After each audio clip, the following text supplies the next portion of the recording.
계속해서 금리 인상기에 주목해야 할 업종이죠. 오늘은 금융주에 대해서 집중 분석해 보도록 하겠습니다. 김인 BNK 투자증권 연구위원 자리해 보셨습니다. 어서 오세요. 안녕하십니까? 네.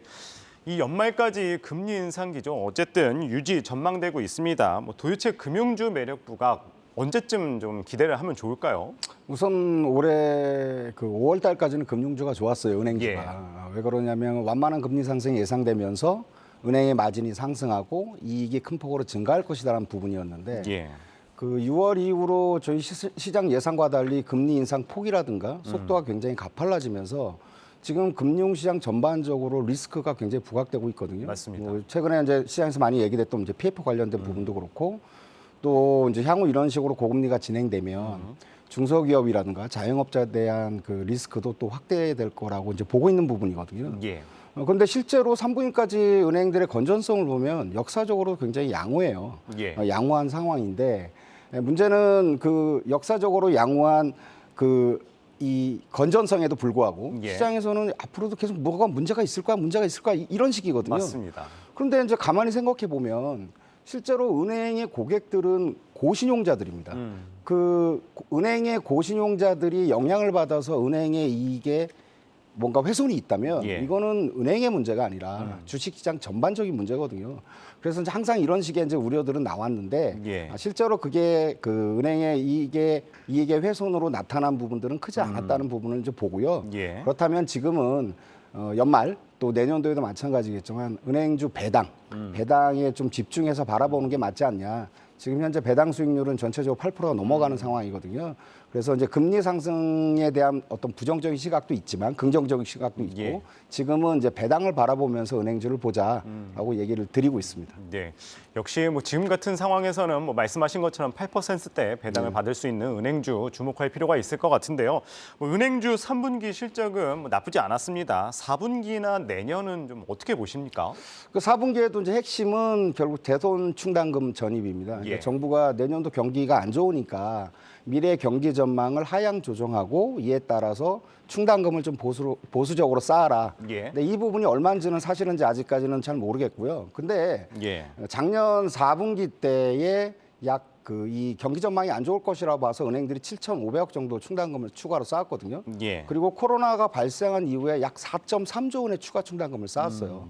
그렇다면 실제로 굉장히 많이 쌓아놓은 상황이기 때문에 4분기 때 우리가 예상한 것보다는 충당금 적립 규모가 작을 수도 있다.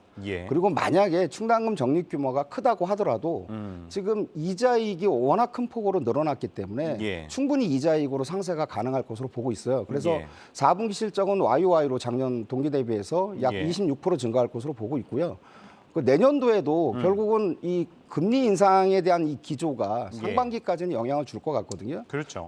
그래서 모든 내년도 대손이든 뭐든 이런 비용을 충분히 고려하더라도 이 상반기까지 마진이 상승하면서 이자이익이 증가하는 규모가 워낙 크기 때문에 내년도에도 한 자릿수 중후반대, 그러니까 최대 실적입니다. 최대 실적이 충분히 가능할 것으로 보고 있습니다. 네, 여러 가지 긍정적인 상황이 있어요. 수익성, 배당 매력 등 이제 모멘텀을 고려할 때, 전반적으로 다 고려할 때 이 금융주 내에서 그래도 최선호 종목을 꼽아주신다면 어떤 것을 말씀해 주시겠습니까? 아마 이제 내년도 아까 계속 이제 미리 말씀드렸지만 앞서 이제 고금리나 경기 부담, 그러니까 경기 둔화 우려잖아요. 그러니까 아마 주식시장 전반적으로 올해도 순이익이 감소하고 있는 상황이고 아마 내년도에도 순이익이 감소할 겁니다. 고금리라는 게 비용 증가를 요구하는 부분이고 또 경기 둔화라는 거는 매출 둔화잖아요. 코스피 전반적으로 이게 안 좋은 상황에서 은행주는 어쨌든 아까 말씀드렸지만 세계 최대 실적이고 그렇다면 은행주 내에서 대표 기업에 집중하자. 그래서 KB금융 말씀드리고 있고요.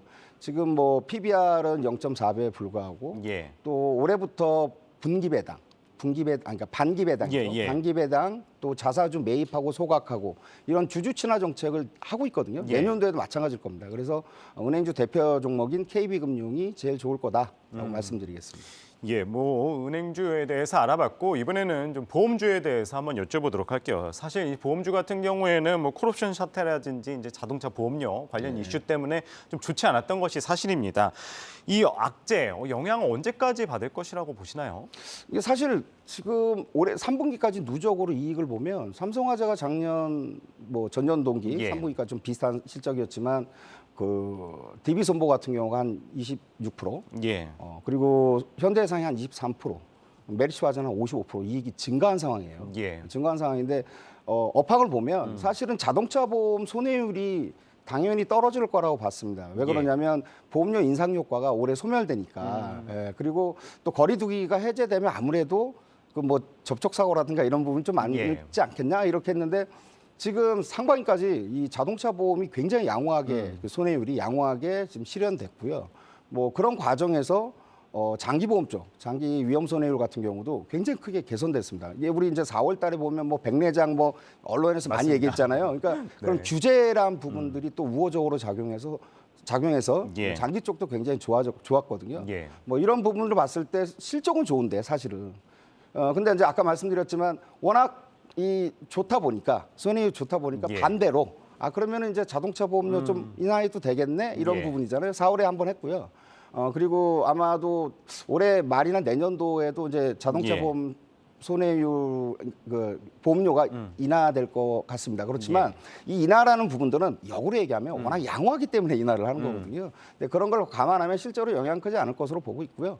그리고 이런 과정에서 이제 올해 실적 양호하고 예. 내년도엔 또 IFRS 17이 도입이 됩니다. 예. 17 도입되면 사실 아직 그 회사마다 예. 정확한 뭐 어떤 그 이익이 어떻게 변할 것인가 그렇죠. 추정은 안 했는데 예. 이번에 이제 KB금융 실적 발표에서 KB 손보에서 이제 어떻게 될 거냐는 이제 질문이 나왔을 때 경상적 이익이 한 1.5배 정도 이상은 증가하지 않겠냐라고 얘기를 하고 있거든요. 그렇다면 이게 뭐 회계적인 차이이긴 하겠지만 회계적인 변화이긴 하겠지만 어쨌든 이제 내년에도 괜찮다는 부분이 있어서 최근에 주가도 많이 조정받은 상황이고 예. 또 금리 상승의 또 한편의 수혜주이기 때문에 지금 이제 이런 우려, 제도에 대한 우려에 따라서 예. 주가 하락했지만 저는 다시 반등할 수 있다고 보고 있습니다. 예, 그렇다면 마지막으로 좀 내년 기대되는 이 보험주 가운데 그 가운데 좀 최선호로 꼽는 게 있다면 어떤 걸 추천해 주시겠어요? 현대해상을 말씀드리겠는데요. 이제 아까 그 사회자 분께서 말씀하셨지만 자동차 보험 쪽은 조금 이제 앞으로는 이제 좀 안 좋아질 수 있는 부분이 있지만 결국 예. 이제 장기 위험 손해율이 좋아지거든요. 근데 그런 부분에 가장 큰 수혜가 현대해상입니다. 그러니까 현대해상이 그 5년 만기 실손보험이 그 올해 하반기 내년서부터 이제 본격적으로 만기가 도래하거든요. 예. 그런 부분들의 수혜가 가장 클 거라고 보고 있고요. 그런 과정에서 이익 추정치도 아마 상향 조정이 계속 진행되지 않을까라고 생각합니다. 지금 밸류에이션은 PBR은 0.5배, 예. 그러니까 ROE가 13%인데 PBR 0.5배고 그다음에 PER은 지금 한 5배 정도밖에 안, 4배 정도밖에 안 되기 때문에 예. 밸류에이션도 충분히 매력적이라고 보고 있어서 현대해상을 말씀드리고 있습니다. 예, 오늘은 금융주에 대해서 살펴봤습니다. 김인 BNK투자증권 연구위원 말씀 들어봤습니다. 오늘 말씀 고맙습니다. 예, 고맙습니다.